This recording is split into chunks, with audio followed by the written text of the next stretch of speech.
Right, so it's Dan from the Mike James Rock Show, and I'm going to get these lovely folks from Sleeping with Sirens to introduce themselves.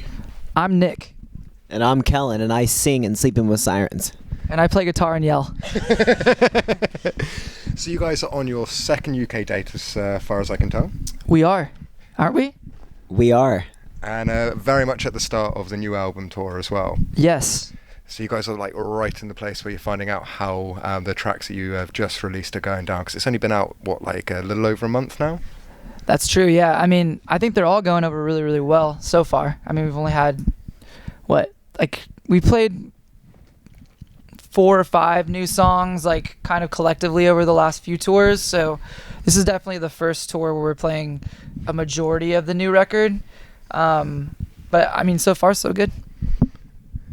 Yes. No, just kidding. Yeah, I think last night was actually the first time we played Ghost, and yeah, I mean it's definitely very, very fresh. So playing new songs always is such a great feeling, though. It's nice for us as artists to be able to add new stuff to the repertoire. So 'cause I imagine you get a little bit just not tired, but playing the same stuff over and over does take its toll a little. No, I think that tired is that's a good one. I mean, I think that as an artist, you're constantly evolving. So when new music is, available to play, like, we want to play that stuff. But, it's still important for us to play the oldies, yep. And keep everybody happy. Although I will say, when you're playing a lot of old songs for so long, you find new ways to make them fun and cool. And with new songs, it's like you kind of stick to, like, the blueprint of the record. So it takes a while to kind of get comfortable doing that. And once you get comfortable doing that, then you can start kind of adding flavor and stuff to that. So I do love that about old songs, because I feel like I have kind of made them their own in a live aspect. Okay, yeah. And with the new shit, it's just still kind of like, I'm still just trying to sing them like as well as I can. So getting used to the muscle memory. Yeah, absolute muscle memory. But then soon enough we'll get bored of the new songs. And then we'll have to go write more. So are you finding, because the newer record is sort of, you guys have gone a bit heavier and a bit more gritty with it. Yeah. Are you finding that that's affecting the old stuff on stage? No, I mean, we don't play like Strays or anything on stage really as much anymore. Like, we will sometimes in like an acoustic format, and we'll bring like some of those older songs back. But I mean, we've always kind of been a band that can like go between like a pop sounding song and like a heavier song and make it kind of fit. The cool thing about doing a headliner tour is it's just like kids know what to expect. Like, they know that we're going to play a few acoustic songs and kind of bring the show down a little bit. And I think that's what makes our band, like, kind of sets our band apart, being able to do those things. Cool. So with the new album, you guys have sort of gone out there and said it's been, a bit of a change in sound for you. You've been pushing yourselves. Where did that come from? What was the ethos in going in a slightly sort of grittier direction? I think like it was just kind of my mindset and the lyrics that I was kind of writing, and kind of where I was at with my headspace. Definitely needed like heavier music in that way. I think that we've always kind of played in like C tunings and maybe drop D tunings, but we're definitely playing with lower tunings on this record, because I was listening to a lot of the Deftones. Nice. And I love that Chino has such like a pretty voice over like sludgy guitars and stuff, and I thought that would sound really cool for our band.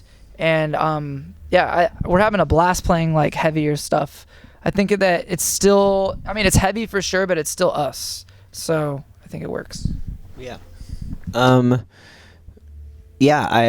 I think that we had a lot of moments on the previous album cycle when we were on tour with like Rise Against, and when we were playing some festivals in the States, where we just kind of had moments of looking at each other when we would play our heavier songs, and just have that feeling of like, God, fuck, I miss this. I think through and through we are a rock band, even through the poppier stuff, whatever it may be.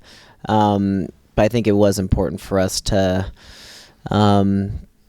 just not necessarily write heavier stuff, but it was, just being more aware of where we all were in our lives, and where Kellin was with his lyrics, and, complimenting that in the best way possible. So that was the product that came out, and I'm stoked on it. So. What I find quite interesting is a lot of heavier bands at a certain point in their career go lighter, and then you get bands with like you guys that have a slightly lighter start that then go, actually, you know what, I want to go a bit heavier. And I think it works really well because, as you said, it balances up the set, and especially when you've got so much time on a headline tour to be able to mess around with the set. Do you find it more difficult when you're doing a shorter set to put songs together, or is that not something that you're facing at the moment because you're on? I think that it's easier to put together a shorter set because you just put all the bangers on there, and it's just like you can't go wrong. Like when you're doing a headliner set, I feel like you always come to this place in the middle where it feels like, you know, you kick the door down and then you get to the middle and you got to bring it down a little bit. I don't know. There's some weird fucking science to it that I've never really understood. It's like this, you know? Yeah. My whole thing is like, I wish we could just put a wheel on stage and just fucking spin it, or just ask kids what they want to hear and just play that. I mean, because at the end of the day, like, you think you really know what people want to hear, but you don't know. Well, I was no idea. talking to Issues about this a little while back, and they did a set based on Spotify streams because they thought that that's what would go down well live. Yeah. And one night they did that, and then they switched to a set which was more appropriate for getting people alive and getting things like that. So sometimes you can't rely on necessarily what's trending best online to what goes well. You can't really trust the internet at all. On anything. I think honestly, whatever you're feeling that night in your brain, like whatever I'm feeling, whatever Nick's feeling, like when we go out there, like we always have interchangeable songs where we can kind of switch things in and out. Nice. And I think that if you go up there and you're into it, then it's a great show. If you go up there and you're not into it, then it's a bad show. I mean, do you guys have sort of confidence in most of your back catalogue that you'd be able to play a request if you were sort of asked mid-set to do it? To an extent. There's a couple that, you know, I don't think that we'd be able to do just because there's so many damn songs. I mean, we're going on, 6 records now? There's a lot of lyrics to remember, and if someone was like, yo, play Your Nickel Ain't Worth My Dime, I'd be like, I don't remember the second verse of that. I could maybe get through the first verse, you know. I'd have to listen to it a couple times. But when it comes to, like, you know, the more well-known songs, I think that we could do it. Like if someone's like, hey, play Fire tonight, we could do that. He could. Alrighty, so do you guys have any idea what you're doing after you've done this album cycle, or are you just focused? It's always the question. Do you know what you're doing in the future? We like to live in the now, and here's why. Because if you live in the future or you live in the past, you have anxiety, which is something that I deal with every single day. So I like to live right here, right now. We're playing this show, hopefully eating some Wagamamas soon, and then get some good sleep, wake up, work out tomorrow. That's all I got going on, you know. Here's the thing. I'm in tour mode right now, and I feel like I write best when I'm in like writing mode. So you don't do what some bands do, where you write. If there's a day where I've been jotting some things down. Like I won't write a whole song, but I'll write down ideas if I have them. I think that it's two different sides of your brain. You have to be in like writing mode. You have to be in a studio in a quiet place, and I write better when some music's already created. Okay. I'm not like a guy that will take a finished song in my brain and go, here you go, Nick, come up with a guitar.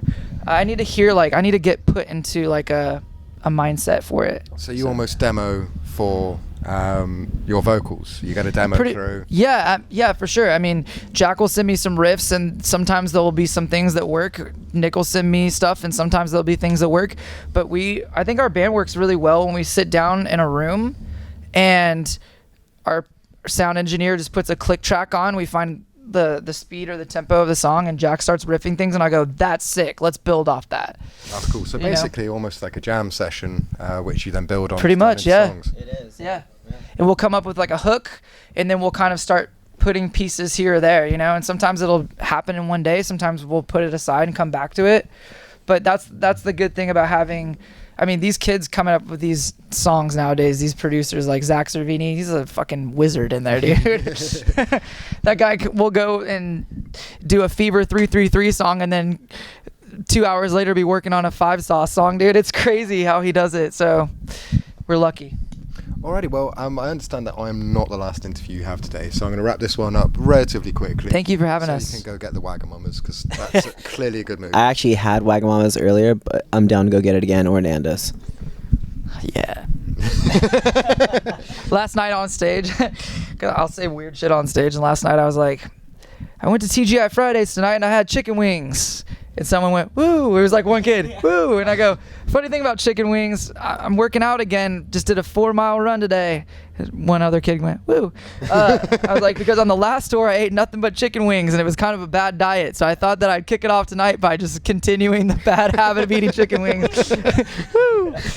This next song is called Ghost.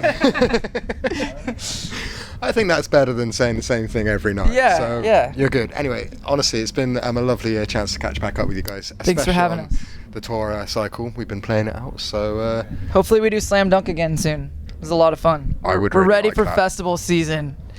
Slam I love Dunk, it. You heard it here. Yeah.